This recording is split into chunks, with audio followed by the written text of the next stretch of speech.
Hello all, welcome back to operating system course. So today we will learn about the next scheduling algorithm, that is round robin scheduling algorithm, that we call it also RR scheduling. Okay. So in this round robin scheduling algorithm, what happens is like the processes that are in the ready queue that will be preempted. That means whenever a process starts executing, it would be stopped in between, or the CPU would be forcefully taken from that process and it would be given to another process that is in the ready queue. Okay. So this round robin scheduling, it is nothing but same as your first comes first serve scheduling algorithm, but with the preemption. Same as FCFS, but what you have to do? You have to give the CPU to one process, stop in middle, then give the CPU to another process, that is preemption. Okay. So apart from that, in the round robin algorithm, you also have a time quantum or a time slice. That means each process will be given a fixed amount of time. So even if the process it requires, say suppose 20 milliseconds to execute, okay, but what will happen here is like if the time quantum or the time slice is given, that is say suppose 5 milliseconds, that means each process will be executed only for 5 milliseconds, then it would be given to the next process in the queue. So say suppose all the processes that are in the queue, right, they have executed, and say suppose your first process again it needs CPU for its execution, then at this time your CPU would be given back to the old process. Say for example, let me just draw here. So you have process P1, P2 and P3 for example. So these are in the ready queue. That means they are waiting for the CPU to be given for them for execution. Say suppose your process P1 it requires 15 milliseconds to execute, P2 requires 5 milliseconds to execute, and P3 requires 10 milliseconds to execute. This is our assumption. Okay. And say suppose the time quantum is fixed, that is 5 milliseconds. That means time quantum we give it as Q is equal to 5 milliseconds or 5. That means whatever the process that are in the ready queue, in our case P1, P2, P3, so each of them will be given only 5 milliseconds for execution at a time. Okay. That means P1 would be given 5 milliseconds for execution, then CPU would be taken from P1 and it would be given to P2. Now P2 will be executed for 5 milliseconds, then CPU would be given to P3. P3 would be executed for 5 milliseconds. Then again what will happen is P1, for P1 CPU would be given. Okay. So it is like here time quantum I have assumed it is 5 milliseconds, right? So first P1 would be given 5 milliseconds to execute. Okay, that means it still needs 10 milliseconds for its entire execution. It is still pending. Okay. Next, after 5 milliseconds, what will happen? It would be P1 would be preempted and the CPU would be given to P2. Now P2 requires 5 milliseconds and the quantum is also 5 milliseconds. That means your P2 would not be preempted. That means for the 5 millisecond it would be completing its execution. That means P2 would be terminating. Okay. Now P2 will not come into picture. Why? Because it requires 5 milliseconds and it got 5 milliseconds quantum, right? Fine. Now the CPU would be given to P3. Now P3 requires 10 milliseconds, out of which only 5 milliseconds it has to execute. Now 10 minus 5 is 5. Okay. So this is one round of execution. Okay. Now after P3, whenever it is preempted, right, it would execute for 5 milliseconds and the CPU has to be given to the next process in the queue, right? So we do not have any process here. Now what will happen is like this P1 will come into picture again. Okay. Now P1 will come into picture again. So as you can see here, it still needed 10 milliseconds to execute, right? I'll write here P1. P2 it is already done, execution is done, so it would be terminating. Then we still have P3 which would need 5 milliseconds, right? This 5 milliseconds, it still needs 5 milliseconds, so I have written here. So it is like circular queue. Once all the process that are there in the queue it has been served, again your CPU would be given back to the process which needs the CPU for execution. Okay. Now again here P1 it requires 10 milliseconds but your quantum is 5. So this P1 would be executed only for 5 milliseconds. That means P1 it still needs 5 milliseconds to complete its execution. Next, what will happen? CPU would be given to P3. P3 requires 5 milliseconds to execute. It will be completely executed. So 5 minus this 5, so it is 0, right? So your P3 will be terminated in this case. Now what will be that? Once your CPU is preempted, again your P1 will come into picture. Why? Because it still needs 5 milliseconds to execute, right? Now the CPU would be given to P1 as the time quantum is 5, 5 minus 5, it is 0. So all the process in your ready queue has now been terminated. Okay, so you have to understand here, whenever time quantum is given or the time slice is given, it is your round robin scheduling algorithm. So in the round robin, how it will be done is like, it is same as your first come first serve algorithm, but with the preemption. Okay, and this time quantum is fixed. That means each and every process in the ready queue would be executed only for this many milliseconds, only for whatever is mentioned in the time quantum. Okay, and this time quantum is generally from 10 to 100 milliseconds in the length, and your ready queue would be treated as a circular queue. Fine. Now we will take an example and let's see how to solve that one. So consider the following set of process that arrive at time 0 with the CPU burst length of the CPU given in the milliseconds. Here it is there, P1, P2, P3. Burst time is 24, 3 and 3. Important thing here is this quantum. Okay, time quantum is 4. Fine. Just a minute. Yeah. So first thing we have to put the Gantt chart, right?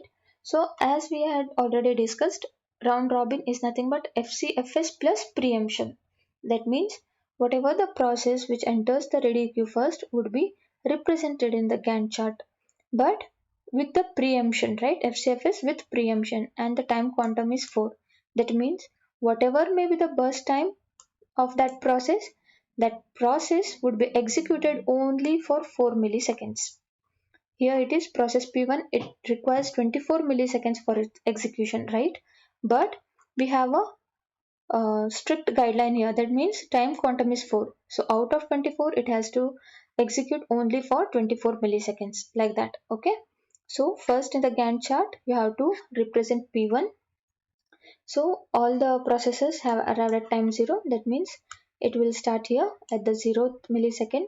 P1 would be given CPU, but only for 4 milliseconds.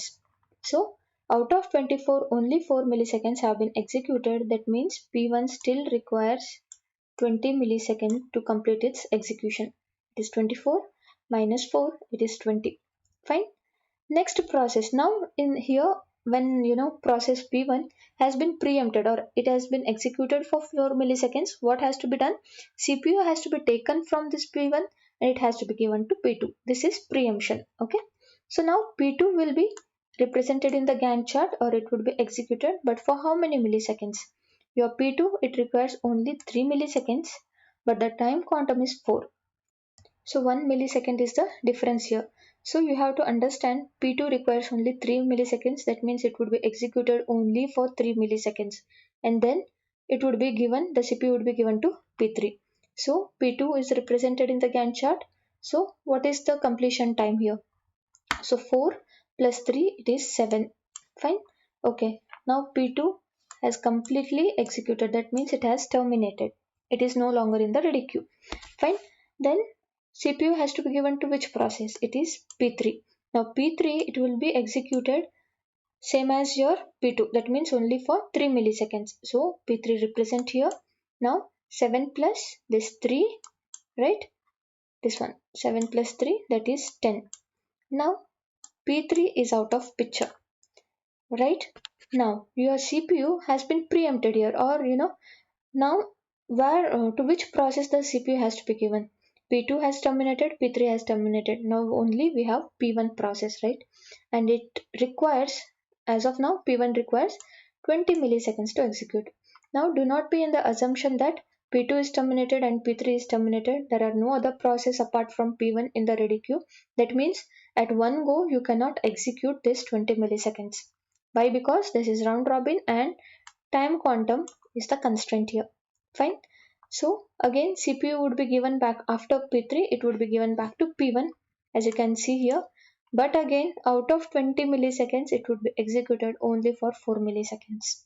Okay, so 10 plus 4, it is 14 here. So out of 20, you have executed 4 milliseconds. So the remaining is 16 milliseconds. P2 is not there, P3 is not there. Again, P1 would be given here, right? You can see here, right? P1 is executed again, but for only 4 milliseconds. So 14 plus 4 is 18. So that means 16 minus 4, right? It is 12 milliseconds. Your P1 still requires 12 milliseconds to complete its execution. P2, P3 are not there. Fine. Now again, out of this 12, you have to execute for 4 milliseconds. Okay. Represent P1 again. 18 plus 4 is 22. Come here in the out of 12, you have executed for 4 milliseconds here, right? So 12 minus 4, it is 8. P2, P3 are not there. You still require 8 milliseconds to complete its execution. Now what you do? Represent P1 here. So out of 8 milliseconds, you execute for 4 milliseconds. That means 8 minus 4 is 4. Then 22 plus 4 is 26 here. Then P2, P3 are not there again. Again, your P1 requires 4 milliseconds to be executed. Represent P1 here. So out of 4, you have executed for 4 milliseconds. So it is 0. 4 minus 4 is 0. 26 plus 4 is 30. That means you have executed all the three processes in the round robin scheduling. So overall it is 30 here. Calculate here 24 plus 3 plus 3, it is 30, which means your Gantt chart is correct. Okay. So main thing you have to remember here is the time quantum. Fine. Now let us see how to calculate the waiting time here. So for the process P1, first you have to check how many times it has been preempted. Okay, so as you can see here, P1 has occurred or arrived here, and it is from here till the last, right? So how to calculate the waiting time for this? So check when the first occurrence of the P1, it came or it got the CPU at 0th millisecond and it executed till 4 millisecond, right? Then when it got the CPU at the 10th millisecond. So now what you have to do is like, so you have to find the difference, or you have to subtract the waiting time of the second occurrence and the completion time of the first occurrence. That means here P1 has occurred second time here, right? Then continuously it has occurred. So first what you have to do is like, you have to take this 10, you have to subtract 4 from this. That means um, okay, before 10 you have P2 and P3, right? From 4 till your 10th millisecond, P2 and P3 have been executed. That's why you have to remove P2 and P3. So how to calculate the waiting time is like, so check here this 10 minus the completion time of the first occurrence, that is 4. So 10 minus 4, you got 6 milliseconds. Then for P2, as we have only one occurrence here, waiting time is 4 milliseconds. And for P3 also only one occurrence is there, so it is 7 milliseconds. Then you calculate the average, that is 6 plus 4 plus 7 divided by total number of process, that is 3. You will get 5.66 milliseconds. Okay. Then how to find out turnaround time here? So it is easy for to calculate the turnaround time of P2 and P3. Why? Because only one occurrence is there. So waiting turnaround time of P2 is 7, P3 is 10. Then how to calculate for P1? So turnaround time for P1 is nothing but the completion when your process P1 it got terminated, right? So that is for P1 it is 30 milliseconds. So for P1 turnaround time is 30, P2 is it is 7, and P3 it is 10. You calculate the average of that. Fine. So we will take different examples in the next class. That's it for today. We'll conclude our session. Thank you.